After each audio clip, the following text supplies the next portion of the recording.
This is the Mac security for the Windows Blue team, and hopefully everybody here was intending to be in this talk because they kind of moved things on the schedule at the last minute. So three kind of main things I'm going to try to go over. The first part will be prevention. So try and talk about macOS, kind of as an attack surface and macOS in terms of a little bit. And then spend a little bit of time talking about endpoint monitoring and getting visibility on the endpoint and some options for that. And then kind of talk a little bit about pulling it all together, like the big picture. How do I start doing this on my enterprise? Who am I? This part, not terribly important, I think, like a lot of my background, except the bottom part, which is so I have a background. I've been doing security for like 10 years, but 6 months or a year ago, despite all the different things I've done, had not really done a whole lot with Mac security. Was not like a Mac internals expert or Unix sysadmin. So the main point of this talk is I'm hoping to kind of share my pain and allow you guys to benefit maybe a little bit, flatten out kind of the learning curve that I went through, so you don't have to spend as much time tracking down resources and figuring out where to get started. And you can follow me on Twitter at Redoubt, it's R3Doubt, and the GitHub page is where all the code will be posted, and I'm hoping to do some tutorials to put up on the blog that kind of walk through the details I'm not going to have time to get through and in this talk. Because you're already here, I'm assuming I don't really have to convince you that this is like a topic you're interested in, but my assumptions anyway are that you're somebody who does blue team, but principally in like an enterprise environment. It's probably mostly Windows. But you might have some Mac endpoints, or you might have thought about the same thing I kind of thought about, which is what do I do with that small number of Mac systems that are on it? And like I said, yeah, you don't have a huge budget, so free is good. You want open source and free and easy. Mac OS is still less than 10%. I've heard people say this, like, oh, well, I don't care about that. It's less than 10% of systems that ship globally in terms of the OS from the OEM, right? But when you look at the corporate environment and the enterprise,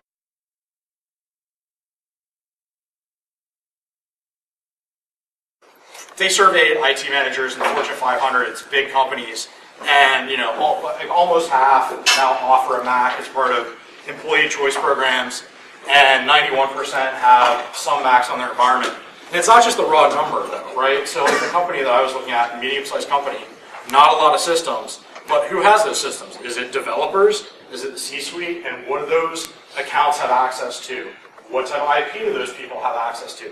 Attackers aren't stupid. They're focusing and they know this, and they are increasingly focusing on Mac systems. Because they also know that they're not being watched in many cases by that Windows Enterprise team. Yeah, so the origin story, again, I was like trying to clean up signal to noise ratio and looking at Suricata logs and found just a lot of weird, and then got interested in digging further, found a bunch of weirdness coming out of a handful of MacBooks that were owned by some developers in the company, all of whom had like admin rights, all of whom were running completely default configs, right? Nothing locked down, nothing hardened. Asked the help desk and IT staff, like the regular IT, like sysadmin staff about it, like, what's the STIG, or, what's the kind of the base image we're using, and they just like stare at you, like a deer in headlights, because they really didn't know where to even start with the Macs. So, like I said, went through a bunch of efforts to try and track down resources for like a config and write some hardening scripts and push them. And all the kind of gotchas that I ran into are where this talk sort of came from. So, start out with the only other thing I'll say on the prevention and macOS internals part before I start it is I'm going to talk about also some threats and malware and like known vulnerabilities that were 0 days over the past year, so like recent memory. But the one caveat is please don't walk away thinking I'm doing a talk on here are the top 5 or top 10 like threats to macOS that you need to know about. And yeah, I protected against those, so I'm good. I chose, because that list would in that talk would actually look a lot like the top 10 threats for Windows, because stuff is just getting ported, the same, ransomware or whatever.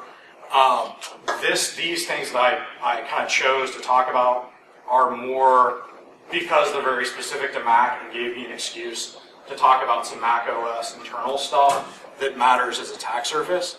So just take that with a grain of salt. And so the first one I'll talk about is Fruitfly Malware. So Apple called it Fruitfly. There were other names. You know how like AV vendors do that.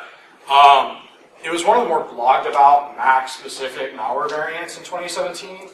And there were all these theories that I saw being written, when I went back and was reading the blogs, by like big name InfoSec companies. And they're conjecturing like, oh, it's clearly North Korean APT who are after biomedical research because it was found on this system at these universities and whatever else. And so that's just like kind of me, side note on, trusting attribution about threats and what you read.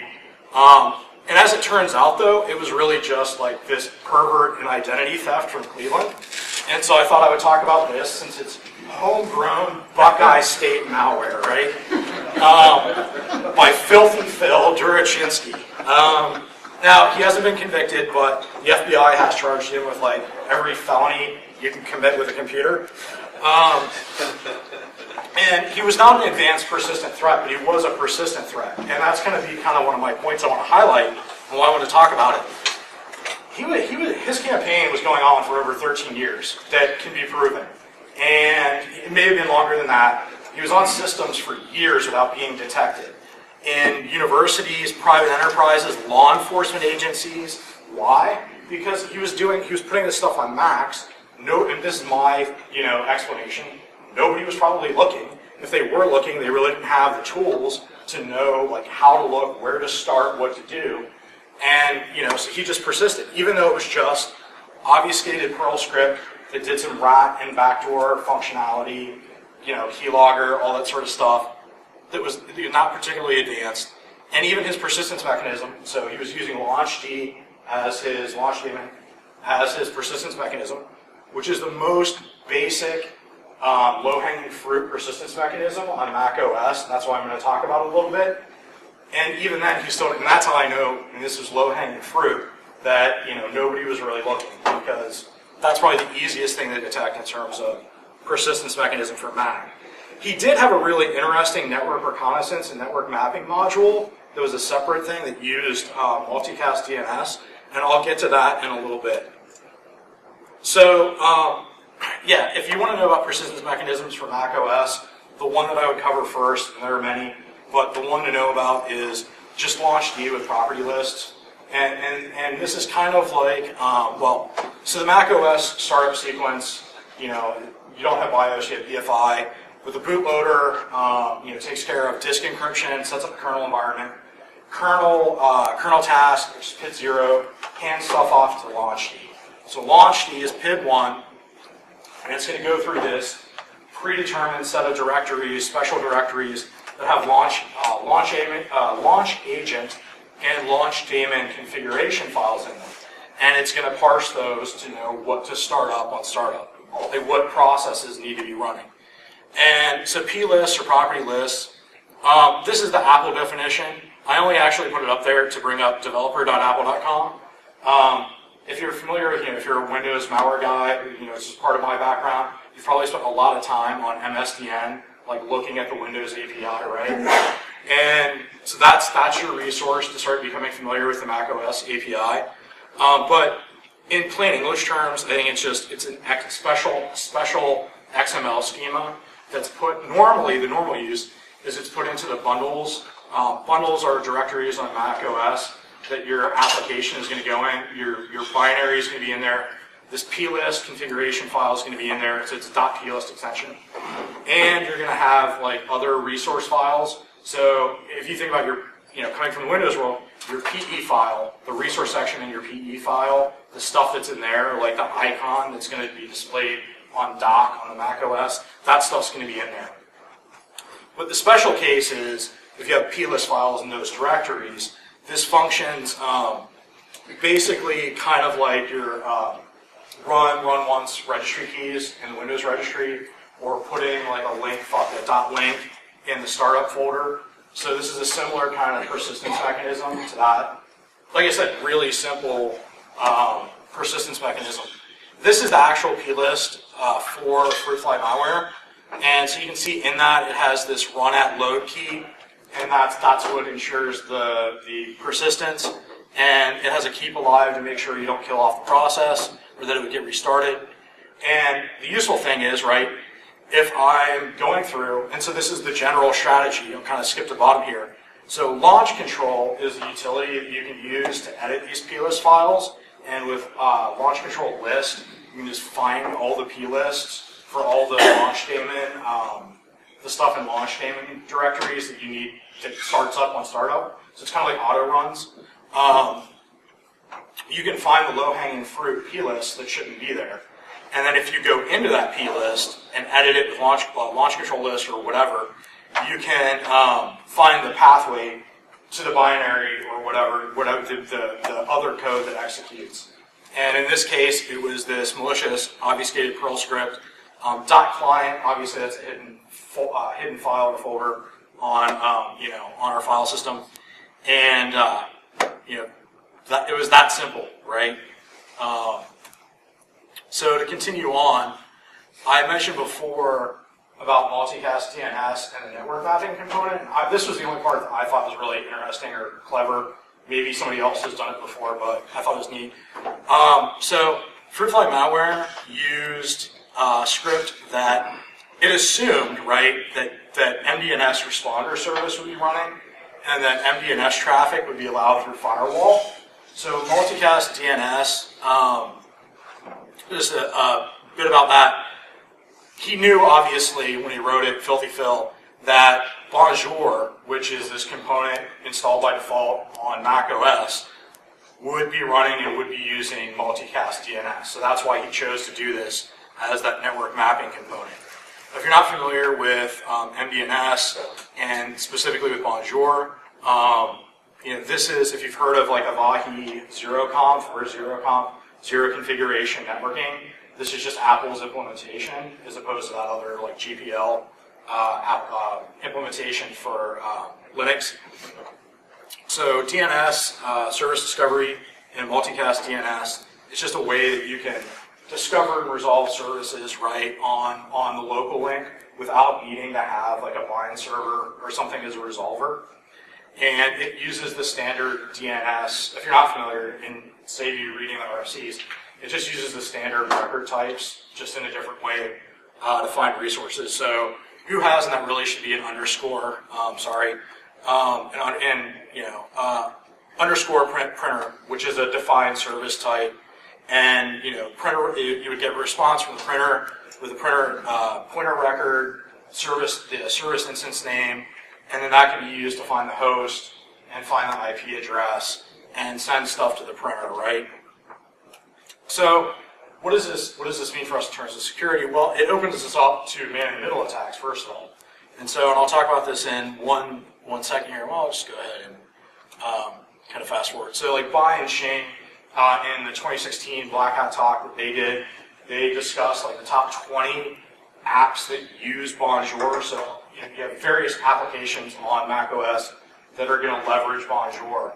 And they found that like 18 of them were vulnerable to their proof of concept man-in-the-middle attacks. And it's just based on the fact that there's no authentication. So I can claim to be whatever service instance I want, whatever IP I want, etc.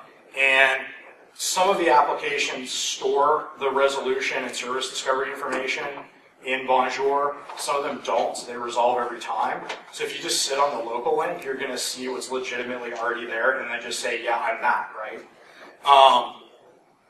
And you might say, well, okay, that's kind of interesting, but I don't really care that somebody's trying to steal what I sent to the printer on the local link.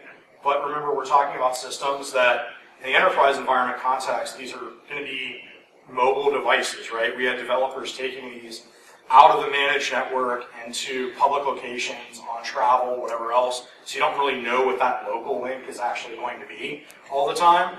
And the other issue is many of these applications, those 18 that they looked at, including one called PhotoSync, which is a photo syncing application for pushing your photos from your iPhone to your Mac, are applications that automatically sync files and like push files or pull files.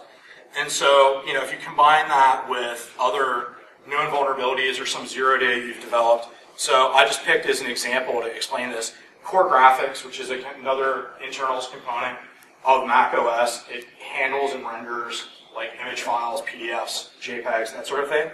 It has tons of known vulnerabilities, similar to some of the components in Windows that do that.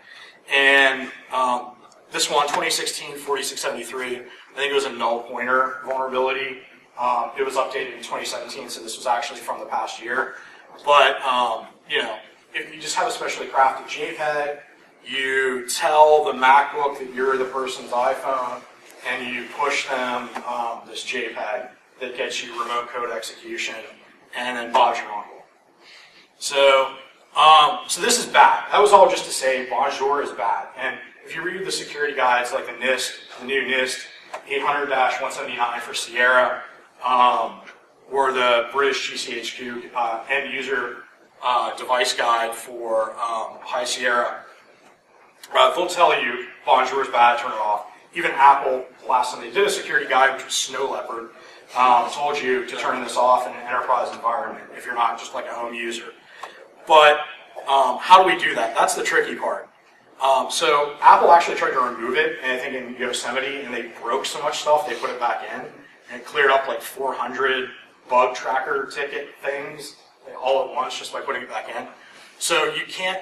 So our general strategy for getting rid of default applications to lock down, which is a good step, to lock down attack surface in macOS, is just going to be using launch control to unload the plist from the launch daemon directory for whatever that unwanted service is, so that it doesn't get started up on startup.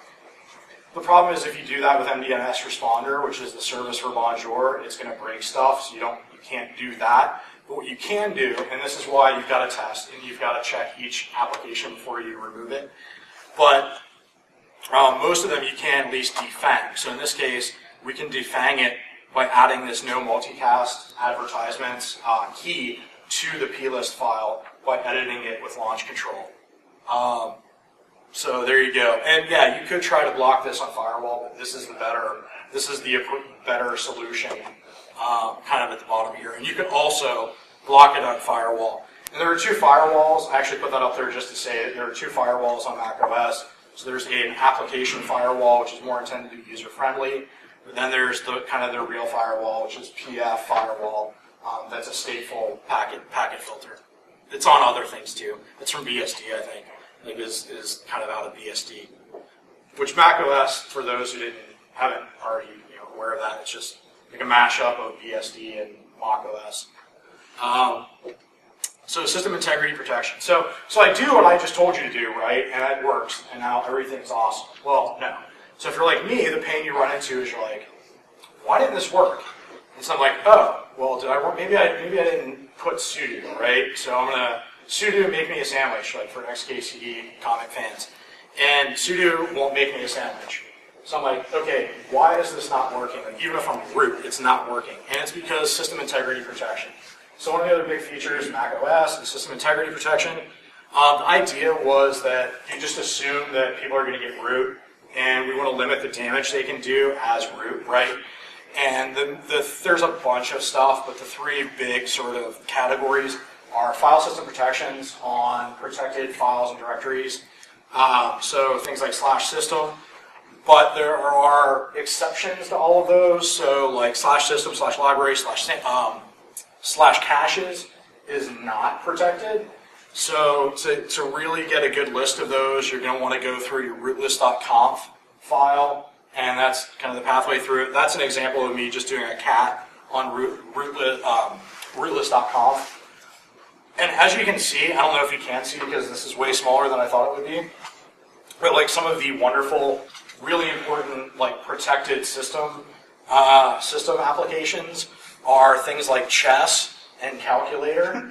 So basically anything that is default installed by Apple you can't easily kill or get rid of or remove because it's protected by SIP. If you want to check an individual file and know if it's protected or not, you can do that through the extended attributes, and it'll say restricted. I only put that up there too because, again, assuming nothing, assuming that we're all coming like from this very Windows-centric perspective. If you're not familiar with POSIX file permissions, like that's probably something you're going to need to learn and be familiar with, including the extended attributes. Runtime protections, so preventing people from like attaching dtrace to system protected processes and system processes. They can do like kernel debugging and things like that. And then you have to sign the kernel extension files, the .kex files. So there's a bunch of these protections that they built in, and on the surface, some of it's not terribly bad, except that a lot of it can be bypassed or creates these other issues for us when we're trying to lock down macOS to fix the vulnerable, stupid crap that Apple by default installed, which is now protected by SIP because it's installed by default by Apple, right? So the main way, which is not tremendously scalable, is you have to physically be on the box and go into recovery mode with the hotkeys and drop it, go into the terminal and run this utility called CSRUTIL, and you can run it from like regular instance, just boot up and run it, even as just a regular user with no elevated privileges. But you're only going to be able to use like the status command to find out if it's on or not, if SIP is on or not. To modify it, you're going to have to go into the recovery mode. And there have been in the past lots of hacks to get around this, but Apple has gradually locked them all down. So you used to be able to use rootful, which is a kext file that allowed you to toggle this on and off from user space. You can't do that anymore, and I don't know of anything currently that I've been able to find that works or works reliably. And hey, since we're talking about an enterprise environment, my assumption here too, right, is that this is not for the individual home user, super user, or whatever. This is for the enterprise environment. So as a policy thing, CYA, do we really want to be the guy who ends up having to explain to management why we turned off, even if it's a crappy protection, why we turned off the crappy protection from Apple that's built in and is officially a part of their stuff?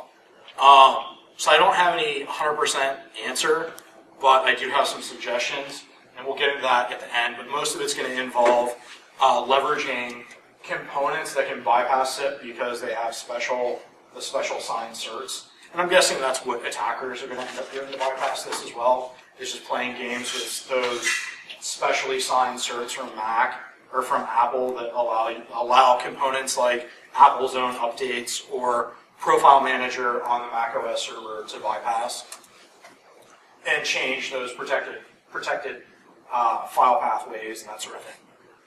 So why not just turn off SIP? Because blank gets you root. So you might say, well, nobody's ever going to get root. And I know none of us are going to probably believe that, but I just had to bring this up. So has anybody here heard of this or not heard of this? Anybody here heard of this? Yeah, a few people. Is there anybody who has not heard about this? Okay, so literally in High Sierra, the most recent OS X, or macOS, and so that's another thing, macOS is the new term, OS X was the old term. macOS distribution, they actually shipped it with a vulnerability to where anyone, literally anyone, even remotely, you could just log in and get root and put any password you wanted because the root user was disabled by default. So it had no hash in the shadow file.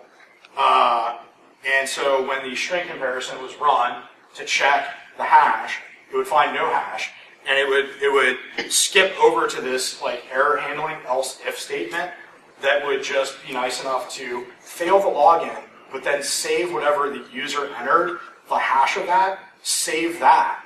And so then if you tried to log in again and you just put the same wrong password or even just blank, now you're root. So there you go. And really, and it was an easy fix. There's a patch. This is fixed now.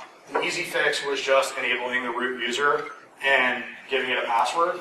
But I was more throwing this out there to make the point that don't rely on Apple's built-in security measures, because Apple is a company, their ethos is, it's about the user experience, not about security. And so a lot of their stuff, I mean, when I've started digging in and really reading into it, so much of their security features are just, I personally would not just default rely on them and say, well, but I'm using all the built-in Apple stuff. I mean, seriously, with Windows, like just, ship Windows 12 and you could just log in as admin with a blank password. So Keychain services, I'm sure everybody kind of understands what Keychain is, or you've used like password management systems like LastPass or whatever. So you have a database that's storing keys and passwords and certs, and it's storing it on a per application basis. The things to note here is that Keychain on macOS, which is another built-in component, it saves everything in a single instance of Keychain by default. You can change that, but by default, it's installing things with a single local keychain, and the primary password for the keychain is the same as the user password. So when the user logs in, they're automatically unlocking the keychain. And in theory, applications should only be able to access their own data, like the password for that application. But unfortunately, again, none of this is like some bug or whatever, right? Including the blank gets you password. These were just bad coding in their, in the OS code. Like, that was discoverable through their own documented API, right? And so Patrick Wardle, who's a good person to follow. Wow, am I really actually? Okay, it's till 12:30, right? Okay, I saw the panic mode there. So Patrick Wardle, if you're going to follow a blog on macOS security, Objective-C blog is really good. He finds like 2 to 3 0 days on macOS every year. And he found this in High Sierra, but then he realized that it was also all the way back to El Capitan, so like 3 or 4 years the 0 day was out there. And basically any unsigned application could just dump the passwords and other data from the whole keychain. And now the keychain had to be unlocked, but as I just said, when the user logged in by default, if you have default settings, it's unlocked. So any malware that gets onto the system could just dump the whole keychain. Yes. Well, can you say questions for that? This is what. Okay. Cool. Just because I have so much to get through. So, anyways, the bottom line is there have been other keychain vulnerabilities. That's why I wanted you to be aware of Keychain and realize that this is a security feature that may actually present some attack surface that you need to think about locking down. And so, like the NIST recommendations, okay, change the default primary password to a separate password. Don't have it automatically unlock when the user logs in. Have a separate keychain for stuff that's more sensitive, so that it's not going to generally be unlocked when the user is trying to do stuff, and it's things that they use less often that are more sensitive. Another good recommendation that I've found coming out of a lot of admin forums, especially for people who do like computer labs for universities and stuff, is you can get weirdness. It should not say conflict. I guess a better thing to say would be like confusion with Active Directory and users.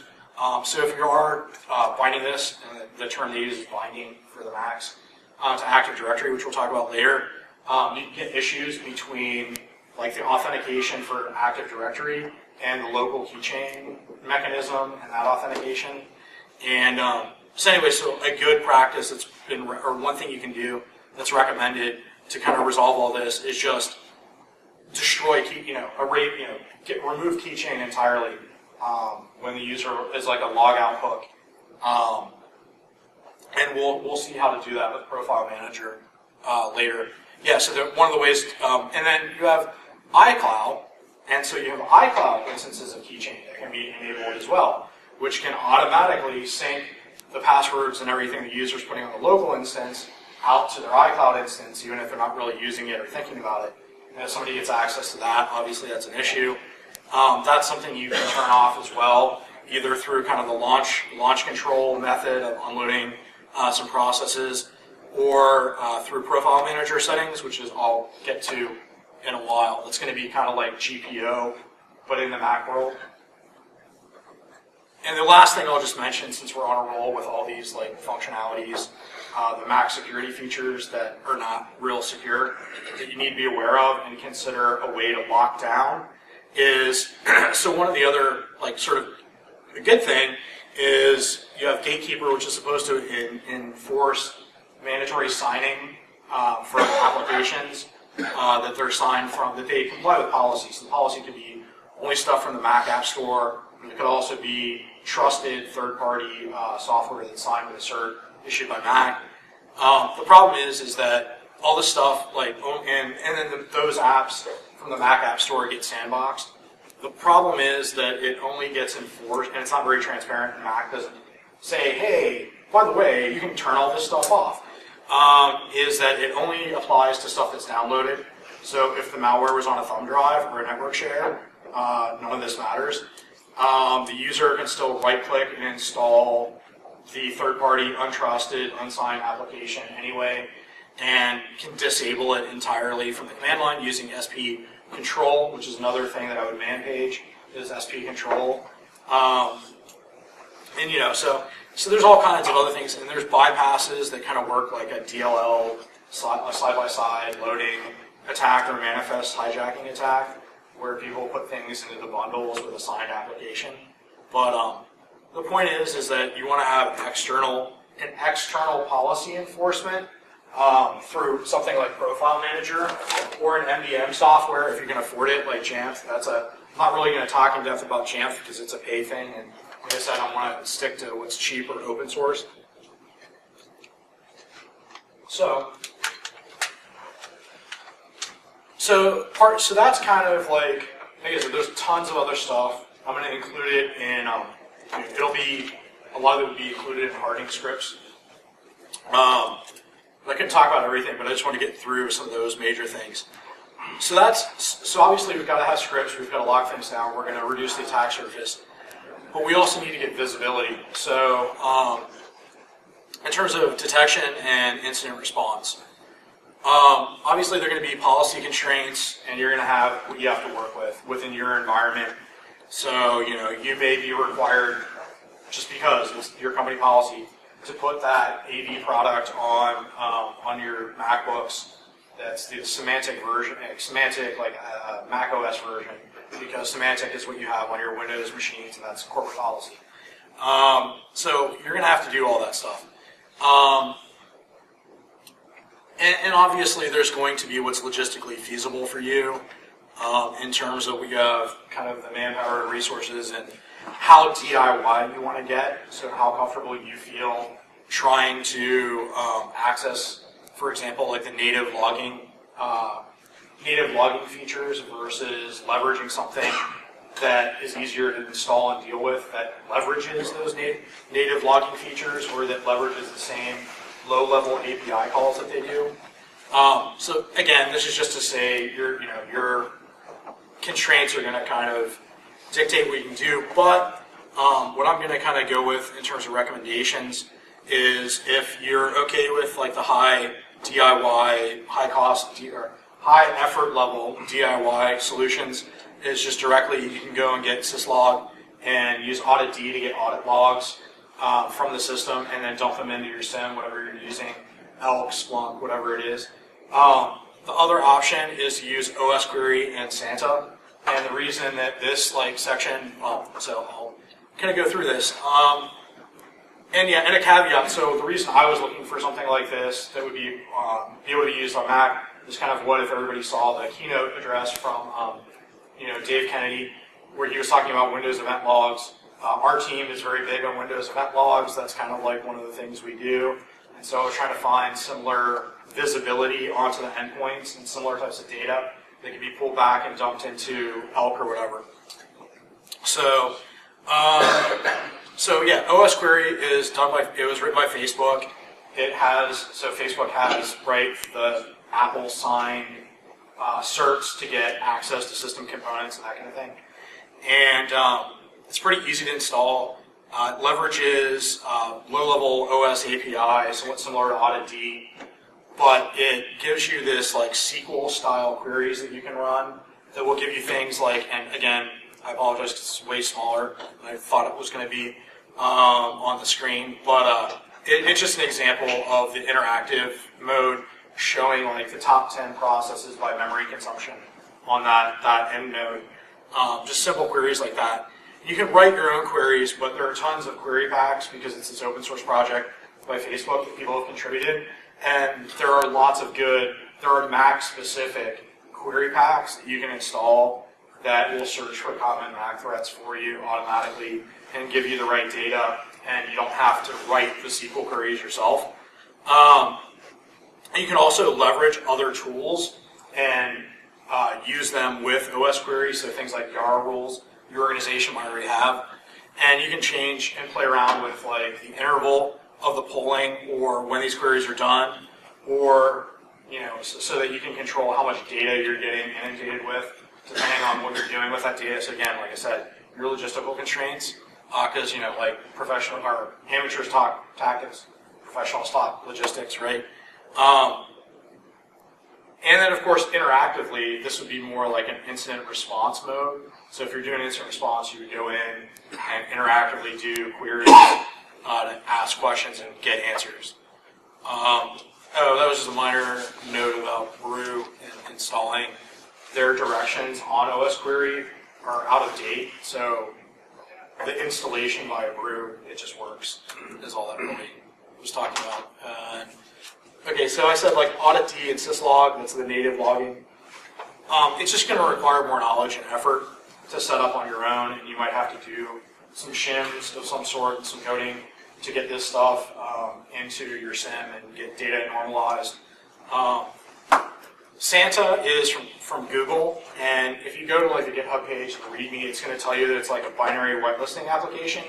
But really, from looking at it, and like I would consider it more kind of like a Proc Explorer type of thing from sysinternals, where you can get things like, give me the process tree for this process, like what spawned what, and that sort of information. So this would be more for your incident response, like a really useful tool. They'll give you some of that kind of like sysinternals functionality. I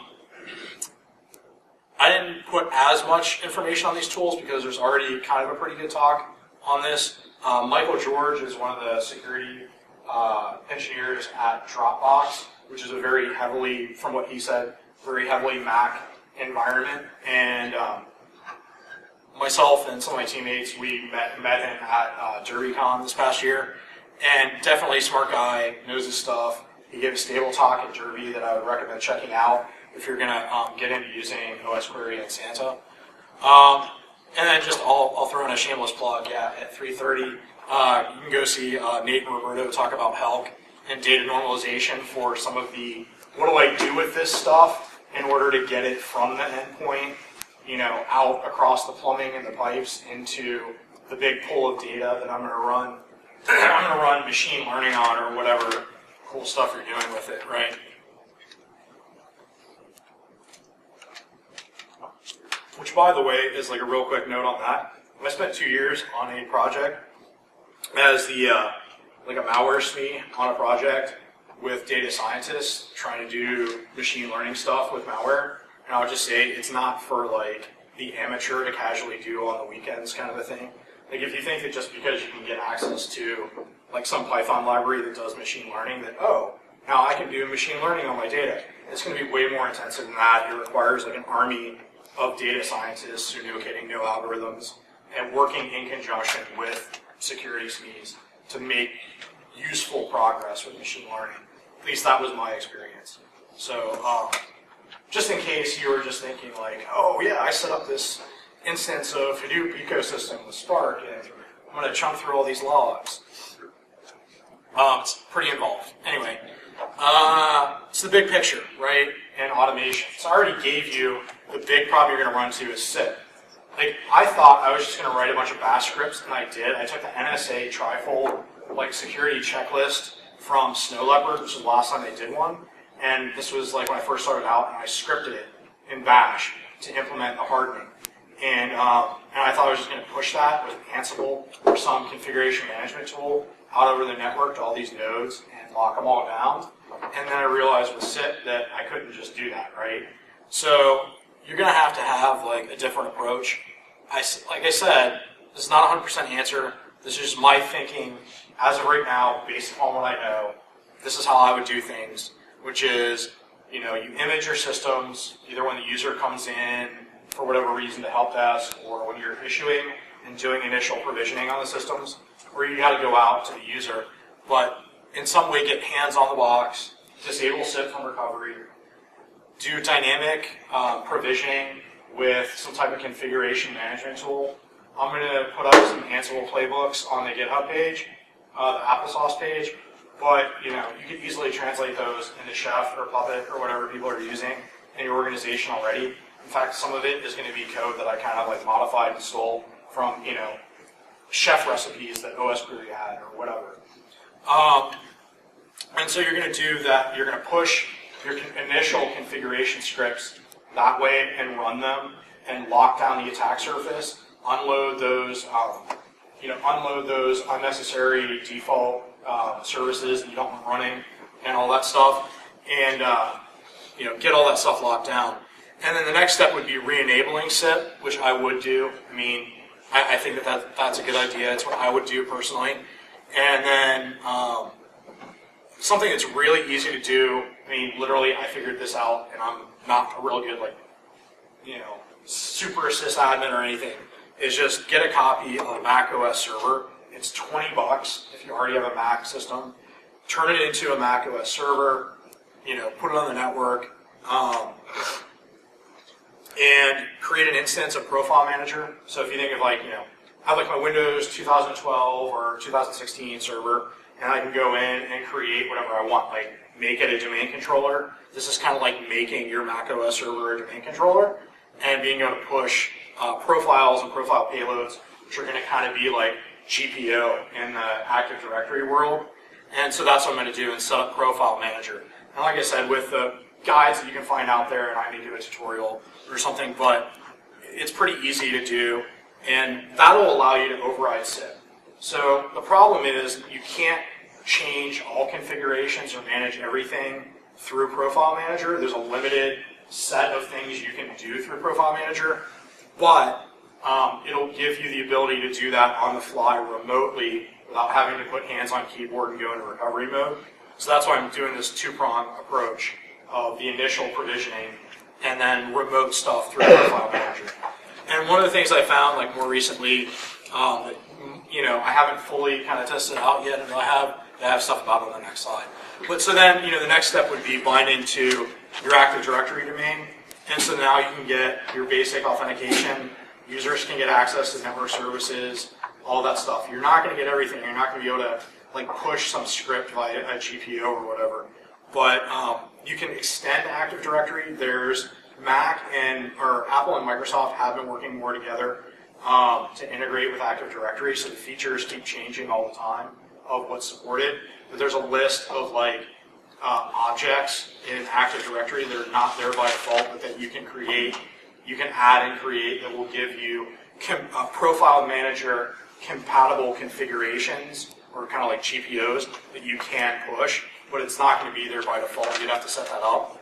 The other way to do it is just, like I said, do it through Profile Manager and use AD just for basic authentication stuff, and then push the profile payloads through Profile Manager. That's probably the easier way to do it. That's what I was doing when I've kind of played around with this. And then connect the plumbing, right? Oh, so in the Ansible playbooks, we're going to install OS Query and Santa, whatever it is we want to use. So then we'll probably need to connect the plumbing for all that stuff up to our SIM. So that's kind of like the game plan that I would go with. Specifics on Profile Manager, you can change, so you want to set your device to a mobile account so that you can log in through Active Directory when the user is on the network. When they're not, they have access to the local login and local policy, but that you're enforcing the Gatekeeper policy I talked about and the password policy and Keychain policy. You're going to enforce all that through basically like a GPO, it's just the profile policy. And there may even be a hack to push scripts, kind of like a GPO, through the login window profile payload. You can upload login scripts and run them. And it's not deprecated yet. Apple is pushing people away from doing it to handle logins, but it's sort of a backdoor hack. It's pretty hacky, but it may enable you to get around SIT to a certain extent and get stuff onto like a script onto a system and run it. Yeah, so, and there are paid products if you can afford it, like Jamf, MDM, which has the same functionality in terms of it as a signed cert from Apple. But, just some notes, sort of admin notes about release, test. I'm not responsible. I'll say that 100 times. And that's the GitHub page. And the code's up there now is for my first effort with the NSA trifold. It was like my old unit test or whatever. I'm going to put up new code because I've found better resources and I've tried to do things a little bit smarter way. I was going to try to do a bunch of things through Apple scripting GUIs to turn certain settings on that I found out I could do without doing that. So I'm going to try and make it all just bash script and Ansible playbooks. Tutorials will come out. You can follow me on Twitter or contact me. And those are my highly recommended, the 2 readings to do. Would be that NIST guide and the EUD from GCHQ, which is like the NSA in Britain. Acknowledgements, thank you all for listening. BSides are kind of giving me the soapbox. Nick Wajeni at Neutron for kind of helping me with this too. And Michael George, everybody else I missed. So, does anybody have any questions? And I guess eventually the slides will be up somewhere. And I actually have another kind of talk through that I did on some other attack surface that I just knew I wasn't going to have time for. It's actually after this, I pushed it to end. Questions? 8. Yeah. So maybe the foothold, like on macOS, whatever. What are some of the tool sets that they use to then move to other devices? Like, I know it's a Unix-esque thing, so maybe something in Python, but have you seen anything or know of anything or things that you would look out for? So, I mean, mostly moving laterally, right? The initial foothold is never necessarily difficult, but what they're going to do after that. So, I mean, there's lots of like super user kind of administration tools that are built into macOS, and all of your basic sort of like network mapping and things, utilities and things like that are going to be on there. I'm trying to think now off the top of my head. I don't have like a really good answer off the top of my head. I'd have to sit and think about that and go over the list. That might be like a good blog post at some point. Yeah, I don't even think there's been any real write-ups on it per se either. There's stuff that I've seen like listed in write-ups about like APT intrusions that involve Macs, but I just can't remember off the top of my head what people used or whatever. That's kind of been one of my next like projects. I was kind of talking. I talked about this about thinking through like what is the attacker playbook or whatever for Mac. So part of it I kind of know, right? Like persistence. Okay, they're going to do maybe like plist or a couple other things. I've seen like people just using cron tab, all kinds of other things. But that part, I just can't remember what all.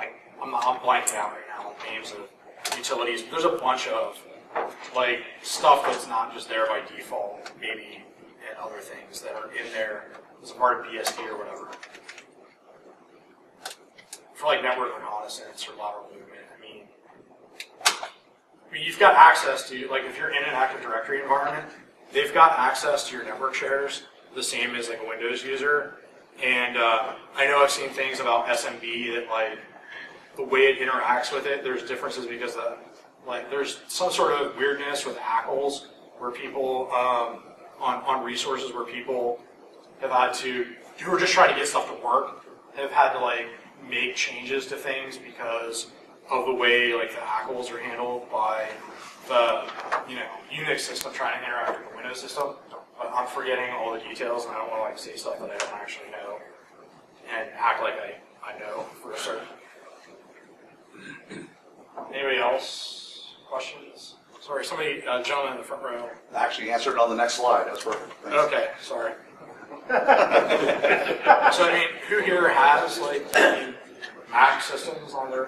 Who here is like Windows Blue Team, like Enterprise Blue Team, Network Defender, and you guys have like Mac systems in your organization, right? And like how many, right? Is it like anybody have more than 25%? Maybe 1 or 2 people, 3 people, but is it like more than 50%? I mean, yeah, so a few people, right? But for most of us, probably it's going to be the squeaky wheel gets the oil, and the Mac systems might just be something you say, I don't have time to care.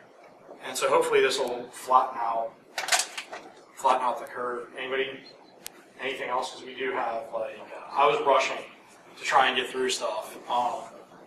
Otherwise, I can start to go through like the SETGUID stuff that I didn't go through. A vote? Anybody? Is there anything that I left out or that was confusing? Or I'm flying completely by the seat of my pants here. Yeah. Mine's more of a question from the other side. I'm not really on the Windows Blue team, but we're doing a lot of Windows. Doing a lot of Windows and Mac engagements. So our team is looking at the new EMS coming out of Microsoft side to help manage our Macs that we have. Yeah. And I don't know if it's totally new to us. So Microsoft is increasing their support for a lot of stuff. So